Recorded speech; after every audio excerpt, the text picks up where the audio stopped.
What we have is a genocide going on. There's a pogrom going on. And except we call it for what it is, it will continue.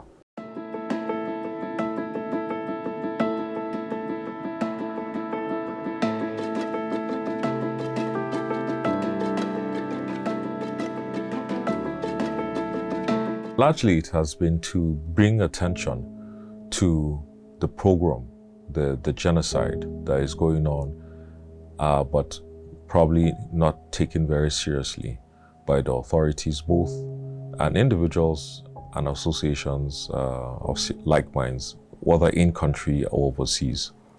Now we have tried to ensure that we document ways and means of also getting this to stop.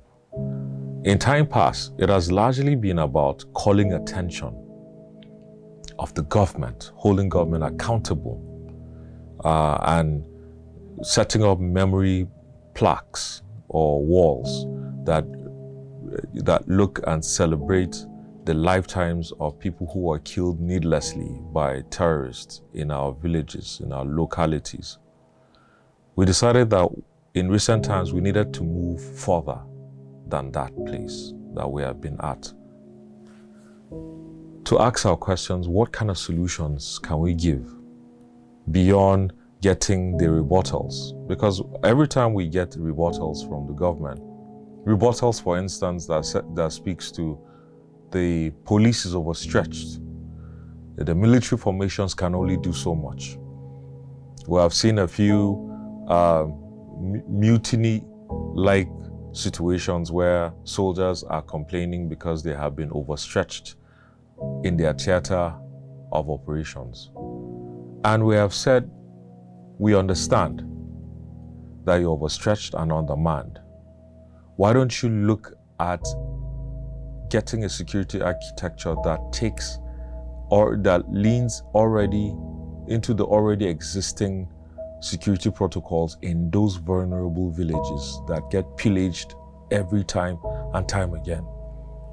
Why don't you look at the Firearms Act again and take cognizance of the fact that the IG of police and the president have been given the sole right of making sure that people, the victims of vulnerable communities, can have access to those firearms so that they can safeguard themselves and so that they can see another day.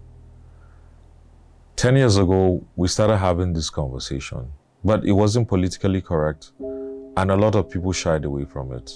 Personally, I spoke to a couple of members of the National Assembly and it was obviously not a thing they wanted to speak about.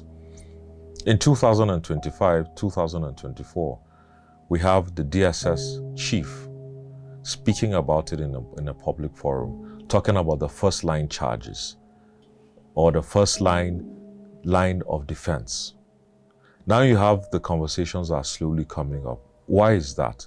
Because as we speak today, you may now find one military or one police individual right now in Kimakpa community in Kwal village of Basa local government in Plateau State.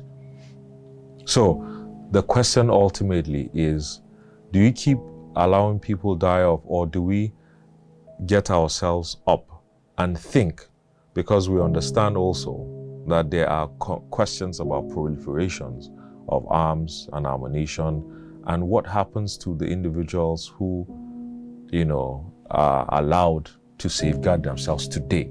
What will they be tomorrow? And I said that we must all come together, and our organization have said, let us come together and think through it and be able to get protocols to expand the security architecture as it stands today.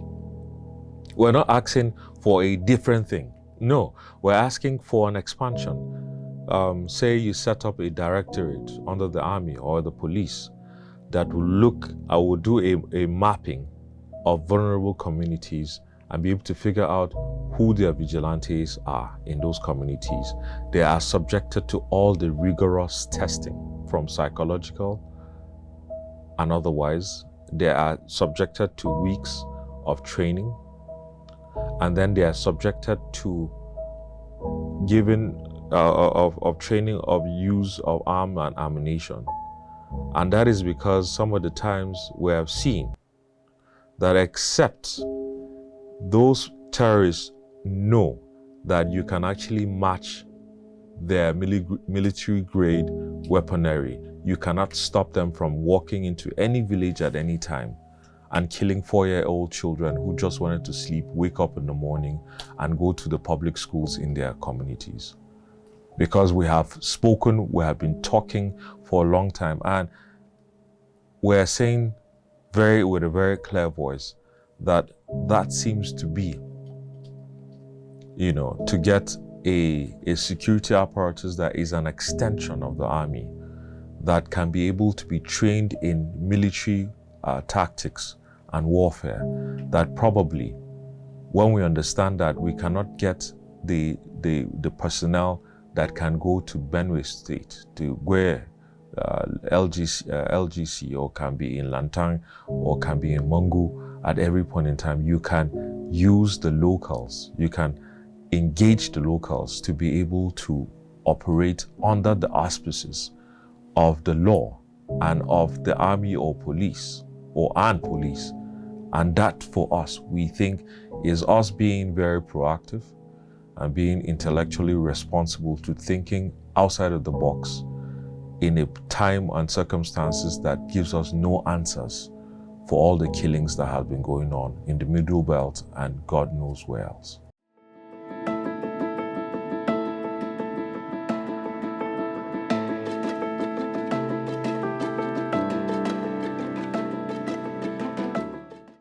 Well, one of the things that SIPJAD would not do is to advocate for any illegalities. One thing we can always do, and we have always done, is to put a lot of our energies into saying that the laws should be a fortress to vulnerable people and not be their albatross. As it stands, the Firearms Act is a major albatross around the neck of communities. Why do I say that? The terrorists come into these villages with military-grade weaponry, and they assail and pillage and kill innocent women, children, and men. And soon thereafter, when the community vigilantes gather themselves and they want to repel, because that is all that they can do, repel. Even the communities that you're making reference to, let us face it, it can only be said that they repelled them. Because for anybody who is a student of the terrorism situations in the country understands that there are thousands of terrorists with military-grade weapons that are running amok in villages and forests around the place. We've been hearing situations of drones being used that have not been confirmed. So imagine that kind of situation. And we're saying that we must do the right thing, and that is to put pressure on the authorities to be able to amend certain policies, certain laws, to be able to allow vulnerable communities to just see another day, to be able to see another decade, to ensure that their lineages can be able to move from one generation to the other. So most of what you have heard so far has been what you would term as illegal. Why do I say that? Because as we speak, the laws do not allow for the purchase and ownership of military-grade weapons.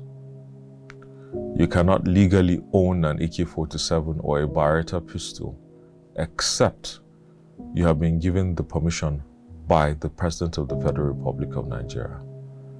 The only weapons that can be allowed by civilians to own as it speak is muzzle weapons, 1-shot, 6-shot pump action arms. Now imagine standing next to 10, 15 individuals with AK-47s and other military-grade weapons. You know that that fight was doomed from the beginning. And we're saying, how else are you going to safeguard these communities that have been pillaged and killed? Just in the Irigwe community alone, from 2001 till date, we're not talking about deaths recorded of less than 1,145 people. That is just in the Irigwe community. Don't go to Mangu yet, because the conversations and the figures are going to continue to mount. Don't go to Riom. Don't go to Bokos. Don't go to all of those places, because you then have to count the number of barn houses that have been burnt, the number of communities that as of the last count is 145 communities that have been displaced. And some of these communities have been displaced and taken over, in some instances even renamed by the Icelands. Many years ago, we were in the officers' mess, police officers' mess in Plateau State, and communities were there. I say that because I'm also happen to be a board of trustee member of one of the communities as well, of my community, the Development Association there. And we heard very painfully how some of those communities, Jol community in Riom local government, that had the names changed. One of those days after the attacks, a week or two, one of the people said he thought everything was fine. You know, people had started going back to the community, and he went back to his house. There was somebody living in his house, and there was a woman there. And when he looked flabbergasted at the situation, she quickly advised him to leave the house before her husband came back. Because if she did come back and find him, he will be no more. These things are happening in Nigeria. This is not Afghanistan. It is happening here in Nigeria, just 5 hours away from Abuja.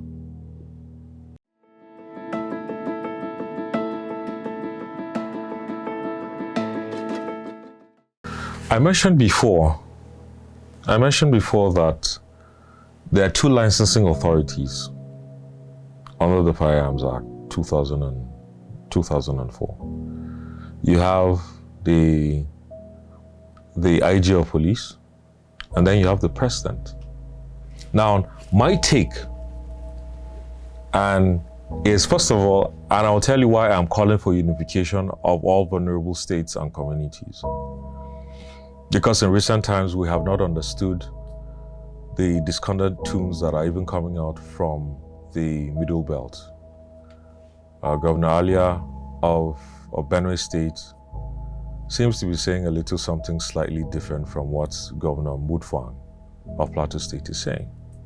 But assuming we're able to get states like that to unify and speak with one voice, they should go to Aso Rock and have conversations with our president, because he is empowered under the law to give permission, because he's also the chief of all the armies in the country, chief of the armed forces. He has been given the right to be able to give permission. And we're saying it has to be systematic. We agree. We don't think that things should be done haphazardly and to give room for abuse. It can be systematically done.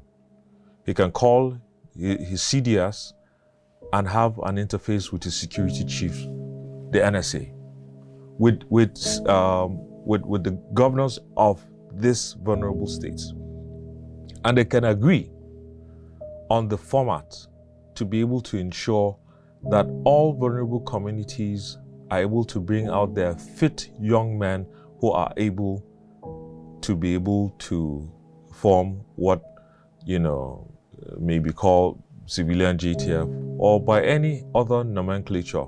Ultimately, they should be able to bring out those people, they should be subject to mental tests to ensure that individuals, if they're going to spend 2 weeks, 1 month, no matter what time it takes, to be trained by military personnel in the act of defense, offense, in the military warfare way. Now, the system, like I said, a directorate can be set up in the army especially for that, because you have a lot of well-trained, our military are well-trained, and they also have capacity to also train these individuals. And then reports can be given on a weekly basis, on a monthly basis, on all of the weaponry that has been deployed to those vulnerable communities. I believe that if you do that, even the knowledge that these communities are not as vulnerable as they were will stave off these individuals. Now, I am ready for the kind of criticism that comes up that says it will lead to a proliferation of weapons in those communities. I say that is why I say it has to be formalized. You know, each and every person who is under the program, which means that the arms and ammunition are subject to audits, to armory audits on a regular basis. Let us not forget that Section 13 of the Firearms Act even look at public armories, the care and, you know, how those weapons can be catered to in those places. It looks at, you know, vigilante groups. It looks at gun clubs in those places. And we're saying activate them to that place, but make sure that there is accountability at that level. And we know Nigeria, we know our armies, if they want accountability, they will get accountability.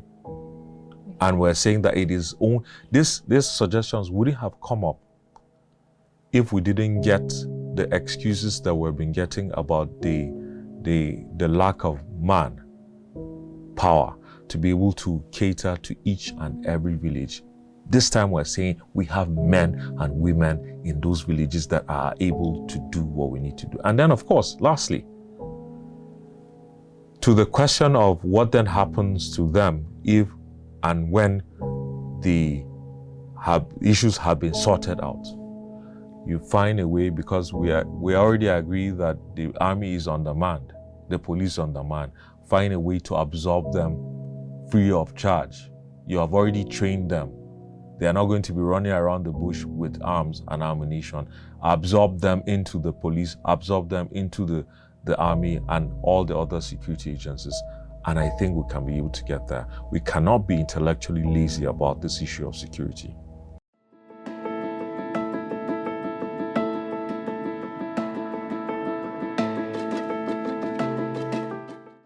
Operation Rainbow. Now, they were proponents. Ironically, it was the late Senator Janus Pajok, who was one of the champions of state police when he was alive. And he met with a lot of brick walls, and he still does. And I keep saying, and that is why I talk about intellectual laziness. You just label a thing by a bad name, and you do not think of how you can make it work.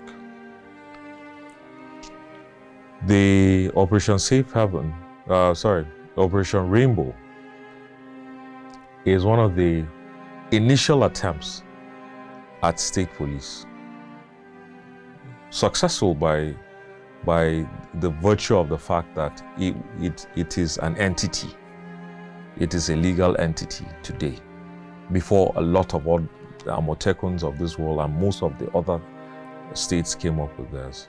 However, like I said to you, if you see an Operation Rainbow vehicle today, it will have the police and the military behind it, which means that in actual sense, there is still a condiment that is lacking, that has a lot to do with this limitations that come with the Firearms Act and everything. So my assessment for now is that it can do so much with the way that it was set up and what it can be. But where it is today, it can do nothing to stave off the violence that is happening in the Middle Belt and in Plateau State particularly.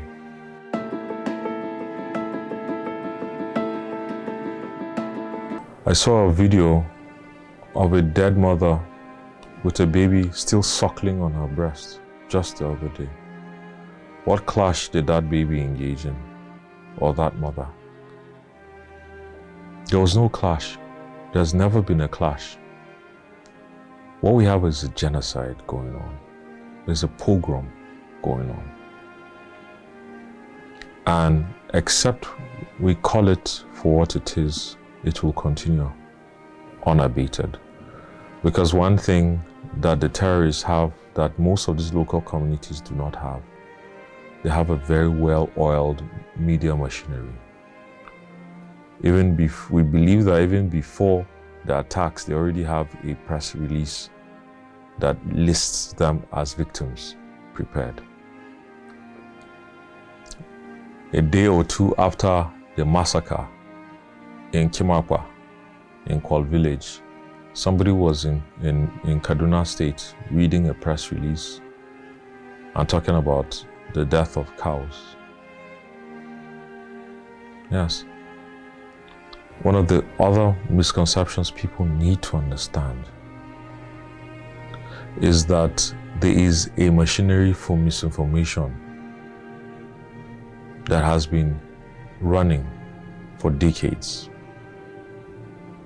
That when you see terrorists who boldly take responsibility and blame communities and use the death of cows as reason for attacks, then you need to ask yourself why they are still walking freely around the place. In law, you call it a prima facie case they made against themselves in recent times. The question was, the allegation was that the cows were poisoned.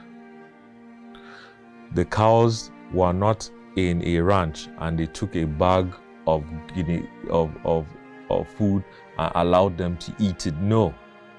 The cows went into a farm and ate food that had pesticides, that had herbicides, and they died. And that even is an allegation that is unfounded, because when the cows were found, they were already slaughtered. And the conversation was that they were slaughtered so that they would not, they would not die prematurely, if there's any such thing. The same cows were taken and sold in the markets because they were seen in the evenings from where the carcasses were supposedly, where they died and they were slaughtered by their owners. They were taken to the abattoirs and still sold. So there's a lot of misinformation going on around the place. There's a lot of twisting of truths, half-truths, and outright malicious lies being told so that they get some level of sympathies that they do not deserve. There is a war going on to take over the Nigerian state, and except we see it for what it is, this war will reach each and every locality, and Nigeria as we know it today will become the Central African Republic tomorrow, or Libya, or Afghanistan, name them.